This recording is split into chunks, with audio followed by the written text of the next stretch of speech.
Hello friends, welcome back to my YouTube channel. ಇವತ್ತಿನ video ಒಳಗೆ ನಾವು ಕಂಪಲ್ಸರಿ ಇಂಗ್ಲೀಷ್ ಕಡ್ಡಾಯ ಇಂಗ್ಲೀಷ್ ಪೇಪರ್ ಬಗ್ಗೆ ಡಿಸ್ಕಷನ್ ಮಾಡೋಣ. IAS ಮೇನ್ಸ್ ಇದು ಕಡ್ಡಾಯ ಕಂಪಲ್ಸರಿ ಇಂಗ್ಲೀಷ್ ಏನೈತಲ್ಲ, ಕಡ್ಡಾಯ ಇಂಗ್ಲೀಷ 2023 ಸೆಪ್ಟೆಂಬರ್ ಒಳಗೆ ನಡೆದಿದ್ದ ಎಕ್ಸಾಮ್ದು ಕ್ವಶನ್ ಪೇಪರ್ ಇದು.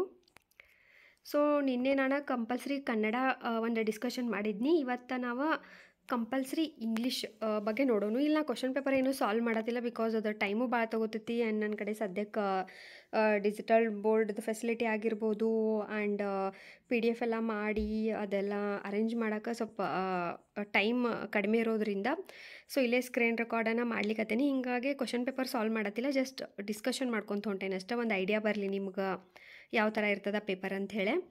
ಯಾಕಂದ್ರೆ ಈ ಕಂಪಲ್ಸರಿ ಲ್ಯಾಂಗ್ವೇಜ್ ಪೇಪರ್ಗಳು ಭಾಳ ಇಂಪಾರ್ಟೆಂಟ್ ಇರ್ತಾವೆ. ಇದನ್ನ ಏನಾರ ನೀವು ಕ್ಲಿಯರ್ ಮಾಡಲಿಲ್ಲ ಅಂತಂದ್ರೆ ನೀವು ನೆಕ್ಸ್ಟ್ದು ಮೇನ್ಸ್ GS 1 2 3 ಪೇಪರ್ ಚೆಕ್ಕನ್ನು ಆಗಂಗಿಲ್ಲ. ಸೊ ನೀವು ಕನ್ನಡ ಮೀಡಿಯಮ್ ಒಳಗೆ ಬರಿತೇನಂತ ಡಿಸೈಡ್ ಮಾಡಿರೋನು ಕಂಪಲ್ಸರಿ ಇಂಗ್ಲೀಷ್ನ ನೀವು ಕ್ಲಿಯರ್ ಮಾಡಬೇಕಾಗ್ತದೆ. ಅದ್ರ ಸಲುವಾಗಿ ಈ ಒಂದು ಪೇಪರ್ ಯಾವ ಥರ ಇರ್ತೈತೆ ಅನ್ನೋ ಒಂದು ಐಡಿಯಾ ನಿಮಗೆ ಇರಬೇಕಾಗ್ತೈತಿ. ಸೊ ಇಲ್ಲೂ ಅಷ್ಟೇ 300 ಮಾರ್ಕ್ಸ್ ಇರ್ತಾವೆ, 3 ಅವರ್ಸ್ ಟೈಮ್ ಇರ್ತೈತಿ. Instruction same to same Kannada ಒಳಗೆ ಕಂಪಲ್ಸರಿ ಕನ್ನಡ ಒಳಗೆ ಏನು ಇನ್ಸ್ಟ್ರಕ್ಷನ್ ಕೊಟ್ಟಿರಲ್ಲ ಅವ ಇನ್ಸ್ಟ್ರಕ್ಷನ್ ಅದಾವಿಲ್ಲ. All questions are to be attempted. ಇಲ್ಲಿ ಕೊಟ್ಟಿರೋ ಪ್ರತಿಯೊಂದು ಕ್ವಶನ್ಗೂ ನೀವು ಆನ್ಸರ್ ಬರೆಯಬೇಕು, ಅಟೆಂಪ್ಟ್ ಮಾಡಬೇಕು, ಯಾವುದನ್ನೂ ಬಿಡಂಗಿಲ್ಲ. The number of marks carried by a question is indicated against it. So ಪ್ರತಿಯೊಂದು ಕ್ವಶನ್ನು ಎಷ್ಟು ಮಾರ್ಕ್ಸ್ನ ಕ್ಯಾರಿ ಮಾಡ್ತೈತಿ ಅನ್ನೋದು ಆ ಒಂದು ಕ್ವಶನದು ಮುಂದ್ಗಡೆ ಸೈಡ್ ರೈಟ್ ಸೈಡನ್ನು ಕೊಟ್ಟಿರ್ತಾರೋ. Answer must be written in English only. Actually ಕಡ್ಡಾಯ ಕನ್ನಡ ಪೇಪರ್ ಒಳಗೆ ಹೆಂಗಿತ್ತು, ಟ್ರಾನ್ಸ್ಲೇಷನ್ ಇರೋ ಅಂತಲೇ ಅಲ್ಲಿ English to Kannada, Kannada to English ಮಾಡೋ ಟೈಮ್ ಒಳಗೆ ನೀವು ಇಂಗ್ಲೀಷ್ ಲಿಪಿ ಒಳಗೆ ಬರೆಯೋ ಒಂದು ಅವಕಾಶ ಇತ್ತು. ಬಟ್ ಇಲ್ಲಿ ಯಾವುದೇ ರೀತಿ ಟ್ರಾನ್ಸ್ಲೇಷನ್ ಇಲ್ಲ ಅನ್ನಂತಲೇ ನೀವು ಪೂರ್ತಿ ಪೇಪರ್ನ ಇಂಗ್ಲೀಷ್ ಒಳಗನೆ ಬರೀಬೇಕು, ಬೇರೆ ಯಾವುದೇ ಲಿಪಿನ ಇಲ್ಲಿ ಯೂಸ್ ಮಾಡೋಂಗಿಲ್ಲ. Word limit in questions wherever specified should be adhered to and if answered in much longer or shorter than the prescribed length marks will be deducted. So word limit ಭಾಳನೇ ಇಂಪಾರ್ಟೆಂಟ ಈ UPSC mains examination ಒಳಗೆ. ಇಲ್ಲಿ ಅಷ್ಟೇ ಅಲ್ಲ, SA ಆಗಿರ್ಬೋದು, GS 1 2 3 ಆಗಿರ್ಬೋದು, ಎಲ್ಲ ಕಡೆ ಇದನ್ನು ನೀವು ಪ್ರಾಕ್ಟೀಸ್ ಮಾಡ್ರೆ ಅಷ್ಟೇ ಬರ್ತೈತಿ. ಸೊ ಹೀಗಾಗಿ ಆನ್ಸರ್ ರೈಟಿಂಗ್ ಒಂದು ಪ್ರಾಕ್ಟೀಸ್ ಬಗ್ಗೆನೂ ನಾವು ವಿಡಿಯೋ ಮಾಡೇನು, ದಯವಿಟ್ಟು ನೋಡಿರಿ. ಸೊ ಇಲ್ಲಿ ಏನು ಕೊಟ್ಟಾರಂತಂದ್ರೆ ಅವ್ರು ಏನು ವರ್ಡ್ಸ್ನ ಕೊಟ್ಟಾರಲ್ಲ, ವರ್ಡ್ ಲಿಮಿಟ ಅದಕ್ಕಿಂತ ಹೆಚ್ಚು ಆಗಬಾರ್ದು, ಕಡಿಮೆನೂ ಆಗಬಾರ್ದು. ಆ ಥರ ಮಾಡಿರಂದ್ರೆ ಮಾರ್ಕ್ಸ ಡಿಡಕ್ಟ್ ಆಗ್ತಾವು. ಆ್ಯಂಡ್ ಲಾಸ್ಟ್ದಂತೂ any page or portion of the page left blank in the question cum answer booklet must be clearly struck off. So ಇದೆಲ್ಲರಿಗೂ ಗೊತ್ತಿದ್ದಿದೆ ಅನ್ಕೋತೀನಿ. ನಿಮ್ಮ ಏನಾರ ಪೇಪರ್ಗಳು ಖಾಲಿ ಉಳಿದು ಅಂತಂದ್ರೆ ನೀವು ಸ್ಟ್ರಕ್ ಆಫ್ ಮಾಡಬೇಕು, ಒಂದು ಪೆನ್ನಿಂದ ಅಡ್ಡ ಗೆರಿನ ಎಳೆದು ಬಿಡಬೇಕು ಪೂರ್ತಿ. ಸೊ ಸೇಮ್ ಪ್ಯಾಟರ್ನ್ ಐತಿ, ಚೂರು ಚೇಂಜ್ ಐತೆ ಅಷ್ಟೇ, ಒಂಚೂರು ಲೆಂಗ್ದಿ ಆಗ್ತೈತೆ ಕಂಪೇರ್ ಟು ಕನ್ನಡ. ಕನ್ನಡ ಹೆಂಗೈತಿ ಒಂಚೂರು ಕ್ವಶನ್ ಪೇಪರ್ ಸಣ್ಣದು ಅನಿಸ್ತೈತಿ, ಬಟ್ ಇದು ಸ್ವಲ್ಪ ಜಾಸ್ತಿ ಲೆಂಗ್ದಿ ಅನಿಸ್ತೈತಿ. ನೋಡ್ಕೊತ ಹೋಗೋನು. ಫಸ್ಟ್ ಕ್ವಶನ್ ಏನೈತೆ ಅಂದ್ರೆ write an essay in about 600 words on any one of the following topic. So ಇಲ್ಲೂ ಅಷ್ಟೇ ಸೇಮ್ ಟು ಸೇಮ್ ಕನ್ನಡ ಥರನ 4 ಎಸ್ಸೆ ಕೊಟ್ಟಾರು. 100 ಮಾರ್ಕ್ಸಿಗೆ ನೀವು ಎಸ್ಸೆನ ಬರೀಬೇಕು. ಹಂಗೆ ಭಾಳ ಡಿಫಿಕಲ್ಟ್ ಎಸ್ಸೆ ಏನಿಲ್ಲ, ಇಲ್ಲೇ 100 ಮಾರ್ಕ್ಸ್ ನಿಮಗೆ ಸಿಕ್ಬಿಡ್ತೈತಿ ಚಲೋ ತಮ್ಗೆ ಏನಾರ ಬರೆದ್ರಿ ಅಂದ್ರೆ. ಸೊ ಇಲ್ಲೇ OTT and future of multiplexes ಅಂತ ಕೊಟ್ಟಾರು. OTT ಅಂದ್ರೆ ನಿಮಗೆ ಗೊತ್ತೈತಿ, ಹಿಂಗೆ ಜಿಯೋ ಸಿನಿಮಾ ಆಗಿರ್ಬೋದು ಆ್ಯಂಡ್ ನೆಟ್ಫ್ಲಿಕ್ಸ್ ಅದು ನೀವೆಲ್ಲ ಈಗ ಯೂಸ್ ಮಾಡ್ತಿರ್ತೀರಿ, ಅದ್ರ ಬಗ್ಗೆ ಅದ. ಇನ್ನು global warming in and unequal word ಐತಿ. ಗ್ಲೋಬಲ್ ವಾರ್ಮಿಂಗ್ ಬಗ್ಗೆ ಅಂತೂ ಆಲ್ಮೋಸ್ಟ್ ಕರೆಂಟ್ ಅಫೇರ್ಸ್ದಾಗೂ ಫಿಕ್ಸ್ ಇರತ್ತೈತೆ. ಹೀಗಾಗಿ ಇದ್ರ ರಿಲೇಟೆಡ್ 600 ವರ್ಡ್ಸ್ ಹೋಗಿ ಎಸ್ಸೆ ಭಾಳ ಡಿಫಿಕಲ್ಟ್ ಆಗೋದಿಲ್ಲ ಅನ್ಕೋತೀನಿ. ಇನ್ನು ಸೋಷಿಯಲ್ ಮೀಡಿಯಾ ರಿಲೇಟೆಡ್ ಒಂದು ಐತಿ, happiness is a state of mind ಐತಿ. ಸೊ 4 ಈಸಿನ ಅದಾವು. ಸೊ ಆರಾಮಾಗಿ ನೀವು ಒಂದು ಎಸ್ಸೆ ಚೂಸ್ ಮಾಡ್ಕೊಂಡು ಬರಿಬೋದು. ಇನ್ನು ನೆಕ್ಸ್ಟ್ ಏನೈತಿ, ಸೆಕೆಂಡ್ ಕ್ವಶನ್ ಅಂದ್ರೆ read carefully the passage given below and write your answers to the questions that follow in clear, correct and concise language. So ಇಲ್ಲಿ ಒಂದು ದೊಡ್ಡ ಪ್ಯಾಸೇಜ್ ಕೊಟ್ಟಾರ, ಅದನ್ನು ಕೇರ್ಫುಲ್ಲಾಗಿ ನೀವು ರೀಡ್ ಮಾಡ್ಕೋಬೇಕು. 5 ಕ್ವಶನ್ ಕೊಟ್ಟಾರ, ಒಂದು ಕ್ವಶನ್ನ 15 ಮಾರ್ಕ್ಸ್ನ ಕ್ಯಾರಿ ಮಾಡ್ತೈತಿ. ಸೊ ಟೋಟಲಿ ಇಲ್ಲಿ 75 ಮಾರ್ಕ್ಸ್ ನಿಮಗೆ ಸಿಗ್ತೈತಿ. ಅದಕ್ಕೆ ಕಡ್ಡಾಯ ಕಂಪಲ್ಸರಿ ಒಳಗೆ ಹೆಂಗಿತ್ತಂದ್ರೆ ಒಂದು ಕ್ವಶನಿಗೆ 12 ಮಾರ್ಕ್ಸ್ ಇದ್ದು, ಅಲ್ಲೂ 5 ಕ್ವಶನ್ ಇದ್ದು 60 ಮಾರ್ಕ್ಸಿಗೆ ನಿಮ್ದು ಈ ಒಂದು ಪ್ಯಾಸೇಜ್ ಕೊಟ್ಟಿರು. ಬಟ್ ಇಲ್ಲಿ 75 ಮಾರ್ಕ್ಸಿಗೆ ಕೊಟ್ಟಾರೆ, ಯಾಕಂದರೆ ಇಲ್ಲಿ ಟ್ರಾನ್ಸ್ಲೇಷನ್ ಇಲ್ಲ, ಅಲ್ಲಿ ಟ್ರಾನ್ಸ್ಲೇಷನ್ ಇತ್ತು.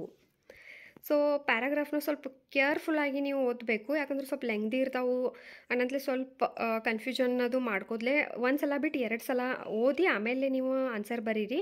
ಯಾಕಂದ್ರೆ 15 ಮಾರ್ಕ್ಸಿಗೆ ಒಂದೊಂದು ಕ್ವಶನ್ ಅದಾವು. ಇಲ್ಲಿ ಈ ಒಂದು ಪ್ಯಾಸೇಜ್ ಒಳಗೆ ಆನ್ಸರ್ ಬರೆಯುವಾಗ ಯಾವುದೇ ವರ್ಡ್ ಲಿಮಿಟ್ ಇಲ್ಲ, ನೋಡ್ಕೊಂಡು ನೀವು ಕರೆಕ್ಟಾಗಿ ಬರೀರಿ. ಅದ್ರ ಸಲುವಾಗಿ ಅವ್ರು ಕ್ಲಿಯರಾಗಿ ನಿಮಗಿಲ್ಲೇ ಮೆನ್ಷನ್ ಮಾಡಿಬಿಟ್ಟಾರೆ ಕ್ವಶನ್ ಒಳಗೆ, ಏನಂದ್ರೆ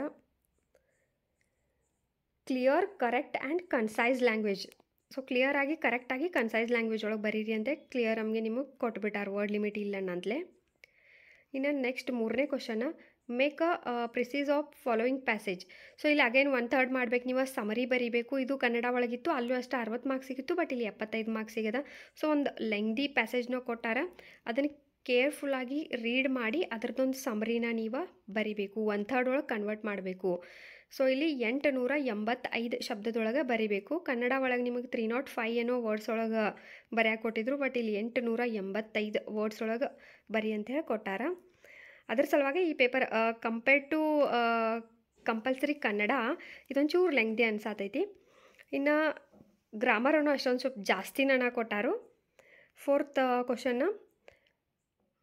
ಕ್ವಶನ್ ಒಳಗೆ ಅಗೇನ್ 10 ಕ್ವಶನ್ ಅದಾವೆ, ಸಬ್ ಕ್ವಶನ್ಗಳನ್ನ ಕೊಟ್ಟಾರಿಲ್ಲೇ. ಫೋರ್ತ್ ಎ ಒಳಗೆ ಮತ್ತು 10 ಕ್ವಶನ್ ಕೊಟ್ಟಾರು. So rewrite the following sentences after making necessary corrections, do not make unnecessary changes in the original sentence. So ಇದು ಗ್ರಾಮರ್ ಪೋರ್ಷನ್ ಐತಲ್ಲ, ಸೇಮ್ ಟು ಸೇಮ್ ನೀವೇನೀಗ ಕಮ್ಯುನಿಕೇಷನ್ ಬರೀತಿರ್ತಿರಲ್ಲ, FD SD ಇರಲಿ, PDO ಇರಲಿ, ಅಥವಾ KE ಇರಲಿ, ಯಾವುದೇ ಎಕ್ಸಾಮ್ ಒಳಗೆ ಏನು ಕಮ್ಯುನಿಕೇಷನ್ ಪೇಪರ್ ಐತಲ್ಲ, ಅಲ್ಲಿ ನೀವು ಇಂಗ್ಲೀಷ್ ಬೇಸಿಕ್ನ ಚಂದಮೇ ಪ್ರಿಪೇರ್ ಆಗಿದ್ರಂದ್ರೆ ಇದನ್ನ ಆರಾಮಾಗೆ ಬರೀತೀರ, ಅದೇನು ಇಶ್ಯೂ ಇಲ್ಲ. ಇಲ್ಲೇ ಸೆಂಟೆನ್ಸ್ ಒಳಗೆ ಮಿಸ್ಟೇಕ್ಸ್ ಇರ್ತಾವೆ, ಅದನ್ನು ನೀವು ಕರೆಕ್ಟ್ ಮಾಡಿ ರೀರೈಟ್ ಮಾಡಬೇಕು. ಏನಾರ ಕರೆಕ್ಟ್ ಸೆಂಟೆನ್ಸ್ ಇದ್ದು ಅಂದರೆ ಅಲ್ಲಿ ಯಾವುದೇ ರೀತಿ ಚೇಂಜ್ ಮಾಡೋ ಅವಶ್ಯಕತೆ ಇಲ್ಲ ಅಂತ ಕೊಟ್ಟಾರ. 10 marks, 10 question 10 marks.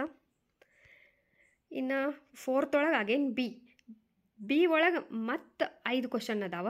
Supply the missing words. So ಇಲ್ಲಿ ಏನು ಮಿಸ್ಸಿಂಗ್ ವರ್ಡ್ಸ್ ಅದಾವಲ್ಲ, ಅದನ್ನು ಕರೆಕ್ಟಾಗಿ ಸೆಂಟೆನ್ಸ್ ಓದಬೇಕು, ಯಾವ ಒಂದು ವರ್ಡ್ ಮಿಸ್ಸಿಂಗ್ ಐತಲ್ಲ ಅದನ್ನು ನೀವು ಬರೀಬೇಕು.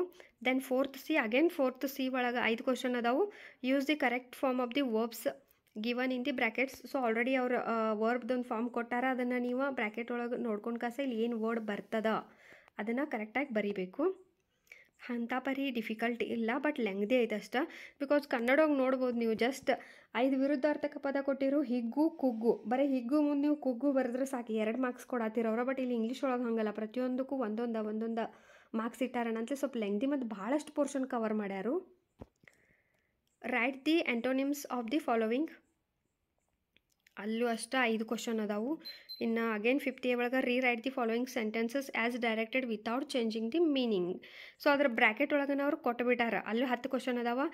ಕ್ವಶನ್ ಟ್ಯಾಗ್ ಮಾಡಿರಿ, combine the sentences, use not only but also. So ಇಲ್ಲಿ ಏನು ಅವರು ಕಮಾಂಡ್ ಮಾಡ್ಯಾರಲ್ಲ, ಅಂದ್ರೆ ಬ್ರ್ಯಾಕೆಟ್ ಒಳಗೆ ಏನು ಕೊಟ್ಟಾರಲ್ಲ ಅದನ್ನು ನೀವು ರೀಡ್ ಮಾಡಿಕೊಂಡು ಈ ಒಂದು ಸೆಂಟೆನ್ಸ್ನ ಕರೆಕ್ಟ್ ಮಾಡ್ಕೊಂಡು ರೀರೈಟ್ ಮಾಡಬೇಕು. 10 ಕ್ವಶನ್ ಅದಾವಿವ. ಅಗೇನ್ 5th ಬಿ ಒಳಗೆ use the following words to make sentences that bring out the meaning clearly. So ಇಲ್ಲೇ ನಿಮ್ಗೆ ಗೊತ್ತಿರ್ಬೋದು, ಸ್ಕೂಲ್ ಒಳಗೆಲ್ಲ ನಮಗೆ ಕೊಡ್ತಿದ್ರು fix, Kannada Hindi English 3 language ಒಳಗೆ ಸ್ವಂತ ವಾಕ್ಯದಲ್ಲಿ ಬರೆಯಿರಿ ಅಂಥೇಳಿ ಫಿಕ್ಸ್ ಕೊಡ್ತಿದ್ರು, ಒಂದು ಶಬ್ದ ಕೊಡ್ತಿದ್ರು.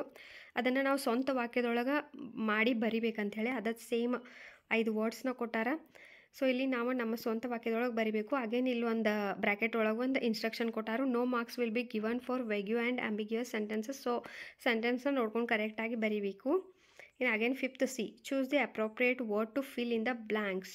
ಅಗೇನ್ ಇಲ್ಲಿ ಬ್ರ್ಯಾಕೆಟ್ ಒಳಗನ ಅವ್ರು ಕೊಟ್ಟಾರ, ಅದನ್ನು ನೀವು ಸೆಲೆಕ್ಟ್ ಮಾಡ್ಕೋಬೇಕು, ಯಾವ್ದು ಕರೆಕ್ಟು ಯಾವ್ದು ರಾಂಗ್ ಅಂಥೇಳಿ. ಅದು 5 ಕ್ವಶನ್ ಅದ. Again 5th D, use the following idioms and phrases. So idioms and phrases ನೀವೇನಾರ ಪ್ರಿಪೇರ್ ಆದರೆ ಅಂದರೆ ಇಲ್ಲಿ 5 ಮಾರ್ಕ್ಸ್ ಸಿಗ್ತೈತಿ. ಸೊ ನೋಡ್ಬೋದು ನೀವು, ಕಂಪಲ್ಸರಿ ಕನ್ನಡ ನಿನ್ನೆ ವಿಡಿಯೋ ನೋಡಿದ್ರಿ ಅಂದ್ರೆ ಇಲ್ಲಿ ಒಂದು ಗ್ರಾಮರ್ ಪೋರ್ಷನ್ ಭಾಳ ಲೆಂಗ್ದಿ ಆ್ಯಂಡ್ ಭಾಳನ ಕವರ್ ಮಾಡ್ಯಾರ. ಸೊ ನೀವು ಭಾಳಷ್ಟು ಗ್ರಾಮರ್ನ ಬೇಸಿಕ್ನ ಕವರ್ ಮಾಡ್ಕೋಬೇಕು. ಇದ್ರ ಸಲುವಾಗಿ ನೀವೇನು ಮಾಡ್ಬೇಕಂತಂದ್ರೆ, ಒಂದು ರ್ಯಾನ್ ಆ್ಯಂಡ್ ಮಾರ್ಟಿನ್ ಬುಕ್ ಏನಾರ ನೀವು ರೀಡ್ ಮಾಡಿರಿ ಅಂತಂದ್ರೆ ಗ್ರಾಮರ್ ಪೋರ್ಷನ್ ನಿಮ್ದು ಕವರ್ ಆಗ್ತೈತಿ. ಪ್ಯಾಸೇಜ್ಗಳ ಸಲುವಾಗಿ ನೀವು ಒಂದು 10-15 ಕ್ವಶನ್ ಪೇಪರ್ಗಳನ್ನ ಸಾಲ್ವ್ ಮಾಡ್ಕೋಬೇಕು. ಸಾಲ್ವ್ ಮಾಡಿದ್ದು ನಿಮಗೆ ಬುಕ್ಲೆಟ್ ಸಿಗ್ತಾವ, ಆ ಬುಕ್ಸ್ನ ತೊಗೊಂಬಂದು ನೀವೇನಾರ ಪ್ರಾಕ್ಟೀಸ್ ಮಾಡಿರಿ ಅಂದ್ರೆ ಸಾಕು, ಈ ಒಂದು ಕಂಪಲ್ಸರಿ ಇಂಗ್ಲೀಷ್ ಪೇಪರ್ನ ನೀವು ಕ್ಲಿಯರ್ ಮಾಡ್ಬೋದು. ಐ ಹೋಪ್ ಈ ಒಂದು ವಿಡಿಯೋ ಯೂಸ್ಫುಲ್ ಆಗೈತೆ ಅನ್ಕೋತೀನಿ. ನೆಕ್ಸ್ಟ್ ಇಂಥದ GS 1, 2, 3 ಪೇಪರ್ದೊಂದು ಡಿಸ್ಕಷನ್ ಜೊತೆ ಸಿಗೋಣ. Thank you.